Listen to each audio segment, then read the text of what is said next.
Baik, terima kasih Anda masih bersama kami di debat pertama calon presiden 2024. Ya, masih sama seperti segmen sebelumnya. Setiap calon presiden akan memberikan satu pertanyaan kepada calon presiden lainnya dan jawaban pertanyaan akan ditanggapi oleh calon presiden penanya untuk kemudian direspon kembali oleh calon presiden lainnya. Yang direspon adalah apa yang disampaikan oleh calon presiden lainnya. Dan kita akan undang kembali ketiga calon presiden 2024 untuk naik ke atas panggung. Kami persilakan kepada bapak-bapak untuk bisa menuju ke panggung utama. Dan kembali kami ingatkan kepada bapak-bapak calon presiden bahwasanya tema di malam hari ini terdiri dari beberapa subtema, yaitu pemerintahan, hukum, hak asasi manusia, pemberantasan korupsi, penguatan demokrasi, peningkatan pelayanan publik, penanganan disinformasi, dan kerukunan warga. Untuk itu, kesempatan pertama akan diberikan kepada calon presiden nomor urut 2 untuk bertanya kepada calon presiden nomor urut 1. Waktu Bapak 1 menit dimulai dari sekarang. Mas Anies pernah jadi gubernur 5 tahun di DKI. Anggaran DKI setahun sekitar 80 T. Jumlah penduduk Indonesia DKI 10 juta kira kurang lebih. APBD Jawa Barat 35 T, jumlah penduduknya 50 juta, 5 kali DKI. Tetapi selama Mas Anies mimpin, sering sekali DKI menerima indeks polusi tertinggi di dunia.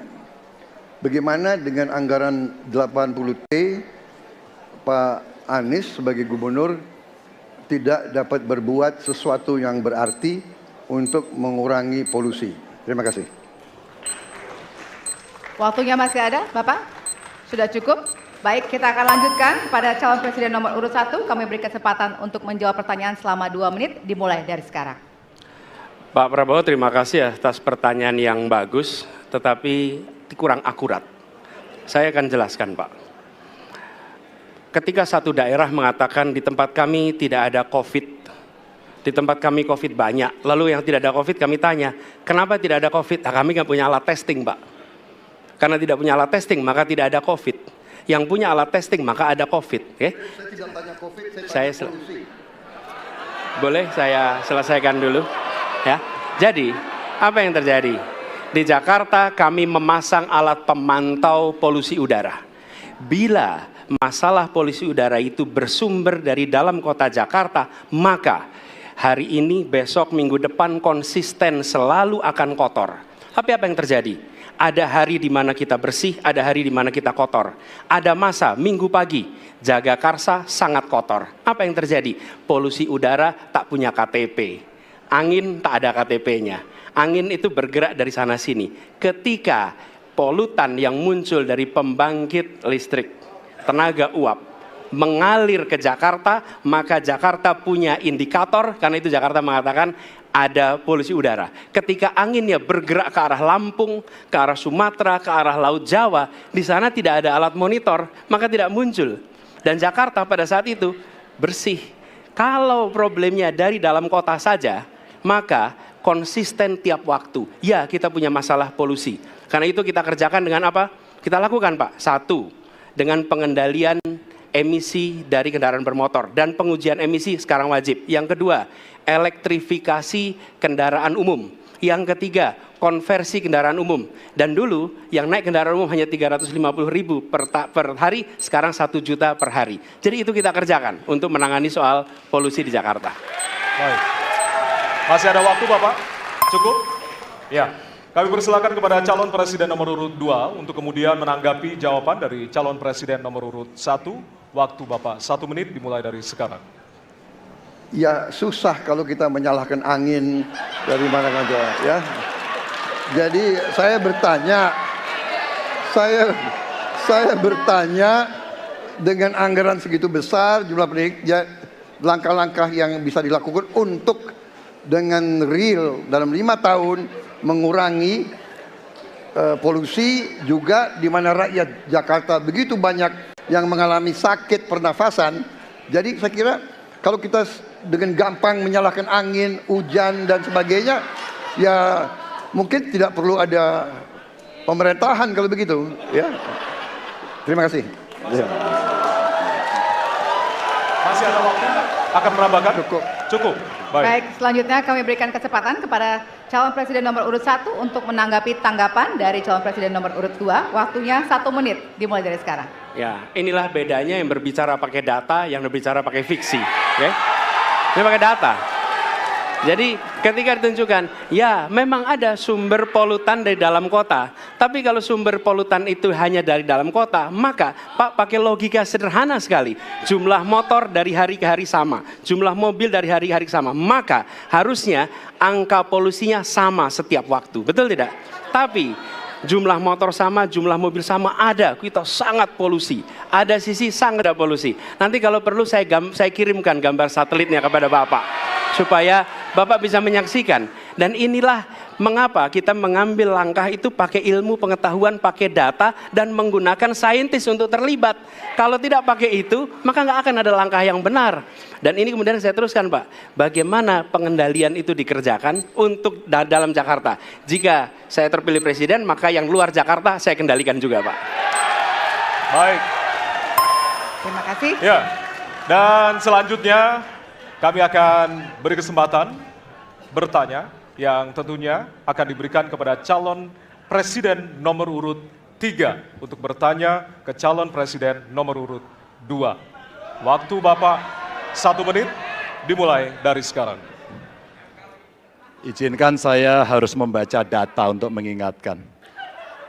Pak Prabowo, karena nomor 2 saya pertanyaannya 2. Ada 12 kasus pelanggaran HAM berat yang sudah dikeluarkan mulai dari peristiwa 65, penembakan misterius, Talang Sari, penghilangan paksa sampai Wamena.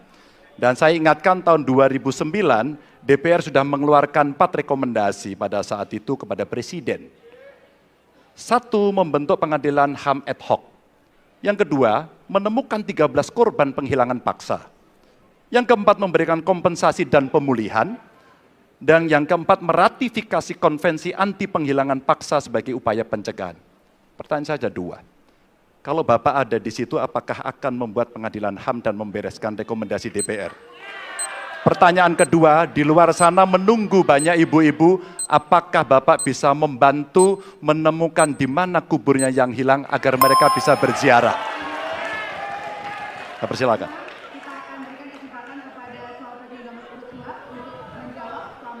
Waktunya dari sekarang.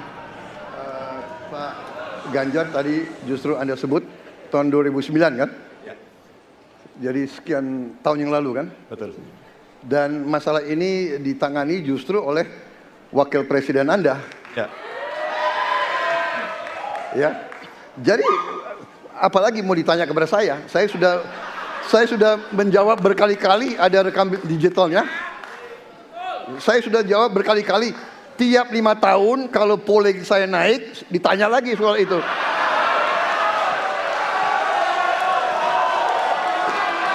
Bapak tahu data nggak? Bapak tanya ke Kapolda, tahun ini berapa orang hilang di DKI? Tahun ini, ya, ada mayat yang diketemukan baru beberapa hari yang lalu dan sebagainya. Come on, Mas Ganjar. Ya, jadi saya tadi katakan, saya merasa bahwa saya yang sangat keras membela hak asasi manusia. Nyatanya orang-orang yang dulu ditahan, tapol-tapol, yang katanya saya culik, sekarang ada di pihak saya membela saya, saudara sekalian.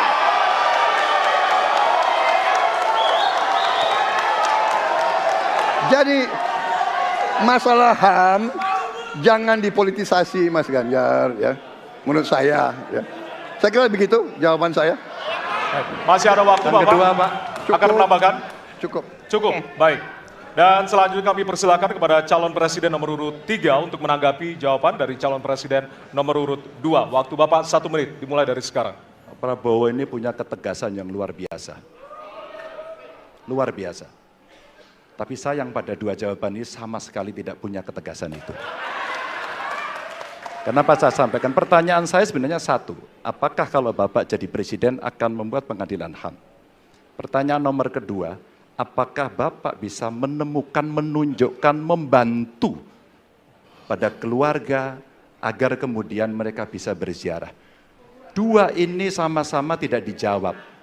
Maka kalau kemudian saya boleh meminta, kalau saya jadi presiden Pak, saya akan bereskan ini Pak.